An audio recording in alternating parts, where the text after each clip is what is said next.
Ngayon araw nga pinayos ko yung cooler ko. Kaya nagpunta agad ako dito sa nagiinang ng cooler. Kailangan ko kasi agad ipagawa to. Kasi pag hindi ko agad pinagawa to, hindi ako makakapagtinda. Isang panibagong kwento na naman to. Ngayon araw nga wala nga akong tinda. Paano kasi itong cooler ko nasira na naman. At kailangan ko nga ipayos to para meron ako magamit. Hey, what's up mga boss? Ayun na nga. Ngayon araw nga magpapayos tayo ng cooler. At ayun nga, nasira na naman yung cooler natin. Sa loob nga ng mga siguro mga 6 na buwan. Ayun pa rin yung sira niya, yung sa ano pa rin, labasan ng tubig. Kaya ngayon, samahan nyo ako, ipayos natin itong cooler. Dalawang beses ko na nga ipapayos to. Kasi yung una, ganito rin yung nasira. At makalipas ka ng 6 na buwan, nasira na naman siya. Nandito lang ako sa Lapu-Lapu Avenue. At dito ko nga ipapayos tong cooler ko. Dito lang kasi alam ko meron nag-aayos nito. Kaya dito ko dinala yung cooler ko. Hey, what's up mga boss? Ayun na, nandito na tayo.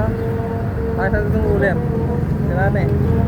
Ginawa ko na nga yung cooler ko para makita nyo kung ano ba sira ng cooler ko. Okay na, nalibag ko na nga yung cooler ko. At inalis ko muna nga yung takip para makita nyo yung loob ng cooler ko. Kasi yung sira na ito nasa loob. At ito na, tinuturo ko na kay bossing kung saan banda may sira. At tinitignan na nga niya kung meron pa ibang sira. At ang sabi nga niya, pati daw sa labas kailangan na rin hinangin. Kasi mababaw na daw yung hinang. Na-check na nga niya kung ano yung mga papalitan. At nalaman na nga niya kung ano yung mga sira. Kaya oras na para ayusin niya to. At habang ginagawa niya ito, tamang tingin lang ako sa ginagawa niya. Baka kasi meron ako matutunan. Pinunasan muna nga niya yung loob. Kasi meron mga buhangin sa loob. At kailangan nga niya matanggal yun para hindi sumama sa hinang. Okay na nga, nalinis na nga niya. At kitang-kita ko nga, natanggal na nga yung hinang niya. Kaya kailangan na talaga hinangan ulit para hindi na tumagas yung tubig. Nilabas na nga ni bossing yung mga gamit niya. At ito nga yung mga gagamitin niya para hinangin yung cooler ko. At sa pagkakataon na to, nanonood lang ako sa ginagawa ni bossing. At maraming ang proseso bago niya maayos tong cooler ko. Hindi talaga basta-basta yung paghihinang. Kasi kapag nagkamali ka dito, panigurado yung hinang hindi kakapit. Kaya masasayang lang yung ginawa niya. Kailangan talaga pag tinarbaho mo, kailangan solido talaga para yung mga customer mo bumalik at magtiwala sa gawa mo. Kasi pag ayos yung pagkagawa mo, panigurado babalikan ka ng customer. Meron nga sa nilalagay at sinilip ko nga kung ano yun. At parang tanso nga, nilagay nga niya sa gilid ng tubo. Parang tinakpan niya yung butas sa gilid. Siguro para hindi lumusot yung hinang. At habang ako naman, tamang nood nga lang ako sa ginagawa ni bossing. Baka kasi matutunan ko to. At balang araw, ako na lang mismo maghihinang sa cooler ko. Meron nga iniinit si bossing. Parang bakal nga to na patulis. Siguro ito yung gagamitin niya para lusawin yung hinang. Okay na nga, mainit na nga. Kaya sinimulan niya na hinangan yung cooler ko. At ito, kitang-kita ko, unti-unti na nga natatakpan sa gilid ng butas ng tubo kung saan tumatagas yung tubig.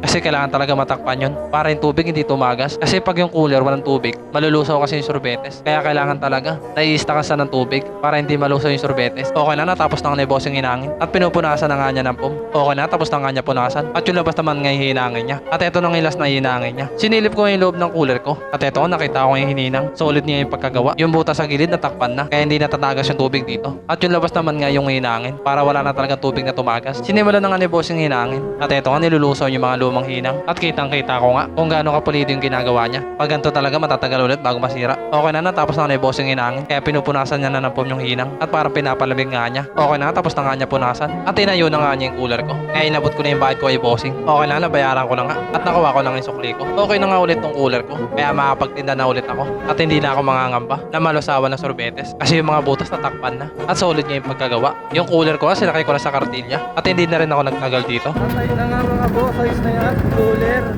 Medyo pinapause pa. At ayun na nga mga boss, tapos na nga ayusin yung cooler natin. May magagamit na ulit tayo. At sana nga matagal ulit bago matira. Kaya paano mga boss, agad dito nga. Salamat.